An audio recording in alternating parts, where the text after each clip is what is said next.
Is suffering always a bad thing? I'm Pastor Adam, and this is New Testament Tuesday. I'm so glad you decided to tune in, check out, and see what we've got going on today. I ask you this question because oftentimes we think of suffering as bad, and we try to avoid suffering as much as possible. Well, on one hand, we should avoid harm, right? We don't want to get hurt. On the other hand, suffering produces character, endurance, and go get 'em attitude that we can endure, right? This is exactly what Paul says in Romans chapter 5, verse number 3. But not only this, but that this we rejoice in our suffering because suffering produces endurance. You see, I think of things that are worthwhile, and typically things that are worthwhile require some sort of sacrifice or suffering for. Think of a vacation. You want to go on a vacation, right? And you got to save up some money.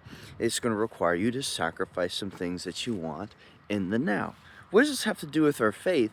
I think a lot of the time the faith requires us to sacrifice, to give up certain things that we would rather have or a situation we'd rather be in for what the Lord would have for us. And what does this do for us when we decide to sacrifice and suffer for the faith? Is that we prove that our faith is genuine, that we really mean what we say and what we do with our relationship with the Lord and reading the Bible and applying it to our lives. Because if it was easy, it wouldn't mean a lot.